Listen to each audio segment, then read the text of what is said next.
ebyo Hajjati bamumye visa y'omu America. Nezemba ne first hand information. Ate nze muntu by the way considerate. Nyonyo ze nina olugambo lwe bampa ku bantu ngamba olosigenda ddukola kati we nebale gula benzi.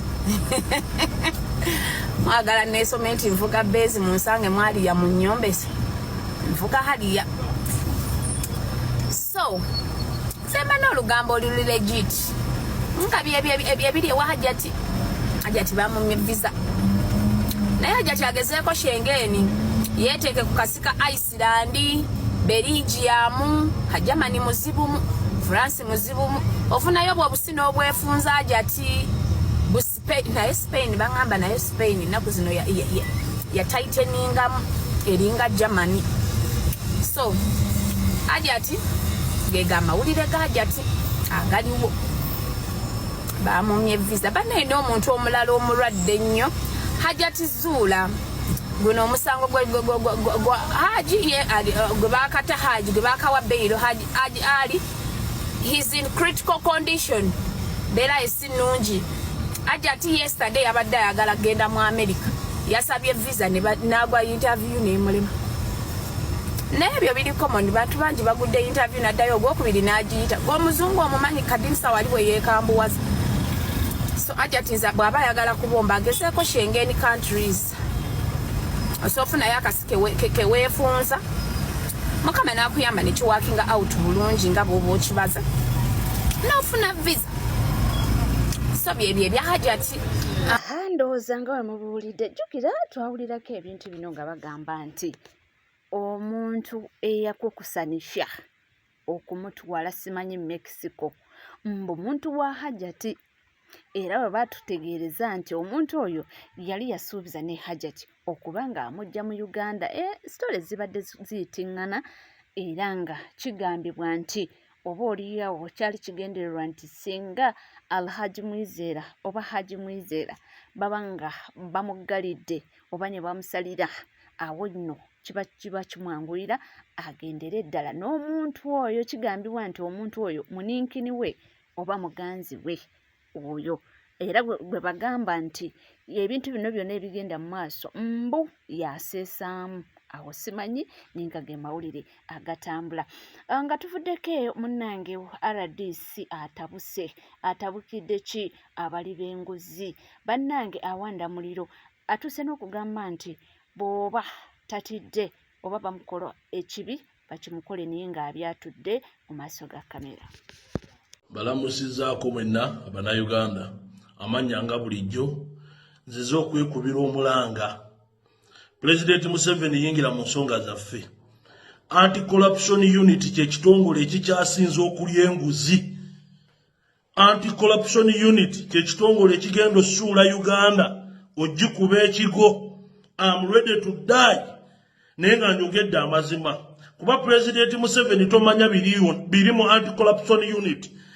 Fe Abannayuganda abatuuseeyo bwe banyigiriziddwa leka tukubuulire ebiri mu Anti-Corruption Unit naye nga kye kitongole ekikyasinze okulya enguzi. President Museveni kye kitongole ekigenda okusuula NRM ekigenda okusuula NRA.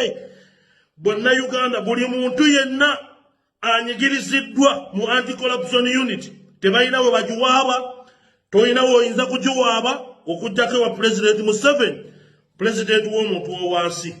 Taata President Museveni wogenda okukakasiza amazima agali mu ttaka lyaffe vaayo okola okunoonyereza bw'onoosanga nga byenjogera bikyamu ontwala onsibe.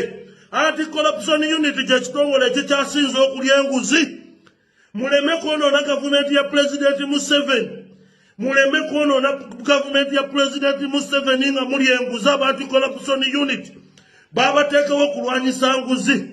Bino ebintu afande Nakalema teyabikola nga akyali mu unit eyo. Mulidde ssente ku bantu musibye abantu. Ndowooza obiwulidde wano corruption mu ggwanga Uganda yatufuukira ekizibu naye obadde okimanyi nti buli President Yoweri Kaguta Museveni olukwata akazindaala okwogera agamba kimu no tolerance to corruption. Naye omanyi nga corruption yafuuka ekizibu waneno mu ggwanga Uganda. Omusajja avuddeyo naye bagamba agambye nti munkole kye mwagala naye nga nkoze ki nga mbyogedde. ate mwagategeddeko mbu maama Mutesi ine bantu mbu yanobadda si bigambo byange bibino bali wana ababyogera era muyinza ogamba nti nsala mugambo nedda mbu maama Mutesi ine bantu mbu yavaayo ira nsonga ki mbu baba mbu baba mbu wenjogerera mbu waliwo omukyalo omulala ali lubuto mbu si bigambo byange era ojja kubanga obifuna mu maaso awo era mbu kino kyekyavaako maama Mutesi mbu n'asibamu ebibye mbu n'agamba nti nze kanzireyo ewaffe naye mujjukire nga sinagenda wala ffenna tubadde tukimanyi nti Kyabazinga yali alina omukyalo omulala era gwalinamu abaana kati ate awo maama ine bantu kiki ekiba kimunobya owaayi gaagano najja wano nenjogera ennaku ezo nageze nengenda nsimatuka wano ebigambo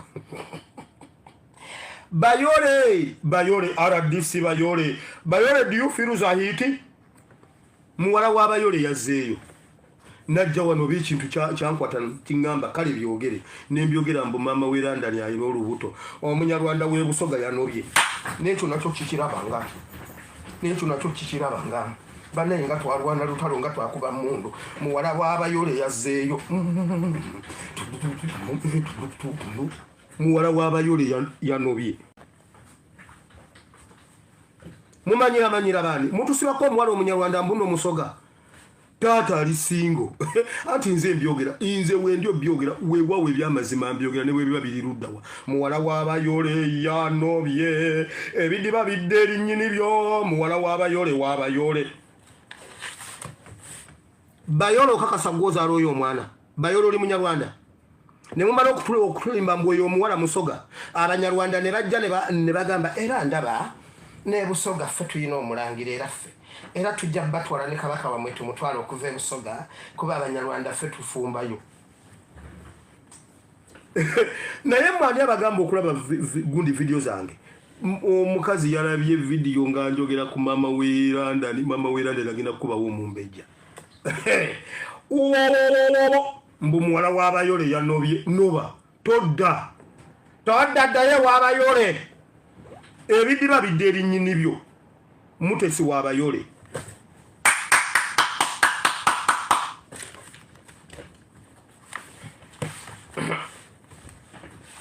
mbu muyina omulangira wa busoga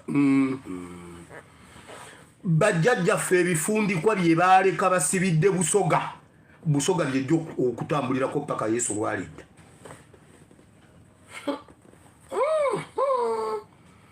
busoga erina Ibulayimu ne Isaka ne Yakobo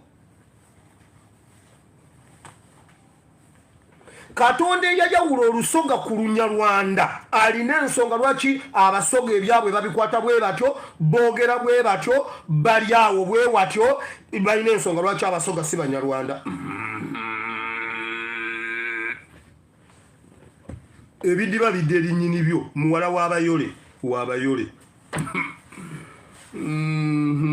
mutangamune mutumanyira manyi gambe nti yenze ndowooza mubiwulidde soosi yiyo agamba nti omukyalo yanoba muka Kyabazinga webusoga Mutesi mbo yanobayo ebyo nga tubivuddeko mu kusooka n'abakuliddeko n'emboozi ne mbagamba nti omukulu Jose Chameleone atwaliddwa mu ddwaliro era nga embeera ye si nnungi naye bakugamba nti ne byalwadde abadokita bagenda okuba nga batunnyonnyola akansoke nkweko katini waneeno owulire ebivaayo mu mawulire ge tuyinawo kino tekiri fantastic nga tuvudde mu katemba Dr. Joseph Chameleone Dr. Joseph Mayanja ebyaddala ali bubi Dr. Chameleone mulwadde ebyaddala wetwogerera ali mu ddwaliro baliyita Doctors Hospital Seguku abagimanyi Doctors Hospital Seguku mugimanyi yerimu ku ddwaliro agamu kugakuta akati mu kujjanjaba abaserebo mu ggwanga lino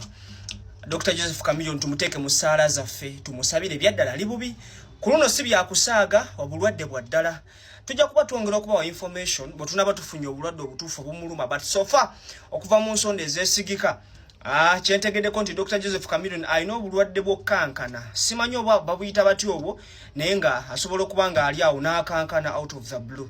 Mukama ayongere okugumya family ne Chameleone yennyini Katonda amusaasira amusuuse. Amiina. Mawulire malungi katusabire Dr. Joseph Chameleone asobole okuba nga assuuka bulungi nnyo. Ate mawulire amalala munnange ebintu bya Victor Kamenyo byeyongera okuba nga bigenda mu maaso. Naye nga byonna bikyatambula wano omwana mulenzi akoledde Victor Kamenyo akatambi kalamba asabye mbu kamutuukeko kaka. Eno video egenda wa Victor Kamenyo era Nyambogi Musa yalingire oba omuntu agingiremu omugambe big money of reality talks is saying something. Number 1, Victor Kamenyo omusajja tanenyanga mukazi olw'embeera omukazi gy'aba amuyisizaamu. Omusajja weenenyanga wekka olw'obulagajjavu, olw'okwedegradinga, olw'okusuula boundaries, omukazi n'omuwa amaanyi n'akuyisanga ekyonzira n'amala n'akuleka. Omusajja tonenyanga mukazi olw'embeera omukazi gy'aba akuyisizaamu, weenenyanga wekka olw'obunafu bwo. Number 2, omusajja tanoonya public sympathy. Ebyabasajja biggwera mu basajja tebiggwera ku TV. Kakati bino byovuddeyo ogenda okola interview, Bazubeda be babikola, Fifi the Queen, bannambwayo be babikola, be banoonya public sympathy babasaasire. Kakati gwe omusajja olina noonya basajja banno, kubanga abasajja be bategeera ki ky'oyitamu. Wano abantu babeera bakukakkanya n'okuyisaamu amaaso. Number 3 ate nga kyamaanyi Victor Kamenyo, omusajja abeera ne boundaries. Omusajja abeera ne boundaries zaatavaamu, abeera ne grey area ng'omukazi talina gikuleetera givaamu olw'okuba olina omwagala. Bino bye wakola, osuddewo kaliya y'okuyimba, otandise okukola busikiti bwa TikTok n'omukazi. Omukazi buli bwe wekkakkanyanga gwe omusajja n'owa omukazi amaanyi, gw'ogenda kikola ng'olowooza kikola kya mukwano. Osegera omukazi kigenda munyumirwa in the short run, but in the long run agenda kulabanga kazanyiikirizi, agenda tuuka ekiseera akulabe ng'omusajja atalina future, ng'atalina kiddako, ajja kulabanga omusajja omunafu. Ate atandika okunoonya omusajja omulala gw'alaba nti musajja ate atakola gwe by'okola. Ekyo njagala okitegeere. Omusajja tagenda ku intaneti, omusajja amagezi agajja mu basajja banne. Nkozi n'akasembayo, teweekwasa social media kwonoonera maka kuba omukazi gye yafuna omusiguze. Kimanye bwali bunafu bwo nga gwe omusajja walagajjalira omukazi n'otabeera na access ku simu ye, ne kimuwa go ahead okunyumya na buli muswaswangule na buli musajja gwe yali ayagala. Omusajja yenna njagala okimanye nti obeera n'omukazi oyo omukazi wuwo ne byayina bibyo, n'essimu gy'alina yo wadde sigwagigula wadde sigwagiteekako eya time. You have the right to check her phone every now and then. Era omukazi w'omusabira essimu n'atandika okwesiriwaza, manya alina byakukulira, manya era ke kaseera otandika omulaga nti kakati waba tasobola kujja mu password nakuwa simu ogikozesa emirembe, muleka agende. Ate munnaffe nga tuvuddeko wa Victor Kamenyo twalabye story ebadde trendinga oba eya trendinze even now ekya trendinga eya Gravity Omutojju wamu ne mwana mulenzi Lily Puzzle Lunabe. Abaami bavuddeyo ne bagamba nti okwetonda kya buntu, nti era ne bakuwa ensonga lwaki abaami bano balina okwetonda, nti naye ate balazeemu obunyoomi lw'ebintu bye bakoze. Bibino leka bakunyonyole, ffenna tunnyonnyoke tulabe oba nzo gamba abayimbi abo titeri kyetwala ne Kabaka afugwa Kibaali. Mu nsi ensi teriiwo nti yeetwala bwetwazi. Buli muntu yenna alina amuvunaanyizibwako. Nawulidde Prime Minister wa Uganda omukyala Robina Nabbanja ng'ali ku Bukedde TV nga bamubuuza nti omwana ono Gravity gw'otera omukola ki omutwala ku nnyimba ze ezisemala ku mikolo gye egisinga, oyogera ki ku nsonga eno? N'agamba nti kati nze ate sirina buyinza mumenyawo byakoleddwa. alina okugoberera amateeka okutuuka ku nze omupangisa naye ate abantu bwe baagala ekyabantu okubaagala era nzisa agamba nti tajja kumupangisa okuleka nga maze okuwulira amawulire agavaawa newankubadde ye Gravity alaga nti Oweekitiibwa Katikkiro yavuddeyo n'ayogera ku nsonga eno n'alaga nti UCC yavuddeyo n'ayogera ku nsonga eno ekibiina ekibagatta ebibiina bingi ebyavuddeyo ne byogera ku nsonga eno nga babagamba nti ennyimba ze baakubye ziwemula. Tukkirize tugaane ennyimba ze baakubye ziwemula. Kyo kituufu. Ensi ebadde ensirise ngerese oluyimba lwa Lili Puzzle olw'enkudi lugende mu maaso. Kambabuulire nabeyo yavudde ng'oggyeko ekyaleetedde Lili Puzzle obuzibu abantu tebakitegedde. Kiriwa kyonna ekyaleetedde Lili Puzzle obuzibu ng'oggyeko bino ebya Gravity omutujja okuyimba simanyawo omusoba biki. Lili Puzzle yalabikira mu katambi akamu gye buvuddeko weekend ezi ng'alina gya performinga ng'ayise abantu bajja ku stage bazine enkudi. Mwali muno n'abaana abato abavubuka ne beebaka ne batandika okukola action yennyini ey'obuwemu akakatambi ate n'akakwata n'akateeka ku mikutu gye egy'oku internet ke kavuddeko nabe. Kakati ono omwana agenda okuleeta ekigambo omunyo naddamu n'asikwa emitima gy'abantu. Kati ne badooka bagatta abantu abo babiri bagattibwe kubanga oluyimba lwa Lili Puzzle lumaze ebbanga nga lukola ki luplayinga kweruli naye aka video ke kaleese obuzibu. Ekituufu ennyimba ezo ziwemula naye bw'obeera nga kati onga oluyimba lwa Lili Puzzle bw'obeera nga olukoleddeko action ya njawulo notakola action nga yagamba nakoze bwetu natakola action nga akavidio akatambi kalabise omuntu asobola okukireka naye okutenga okulaga obutambi obwo nayita abantu mu bajja bakola ebyo kyekyaleetedde ddala obuzibu. Ekyokubiri abayimbi kye bakoze ensobi ey'okubiri kwe kubayita ne bagaana okugenda. Mwe baani nabagambye nga ntandika teri kyetwala ne Kabaka afugwani tewali muntu atavunaanibwa. Pulezidenti yatavunaanibwa naye bw'avaako avunaanibwa.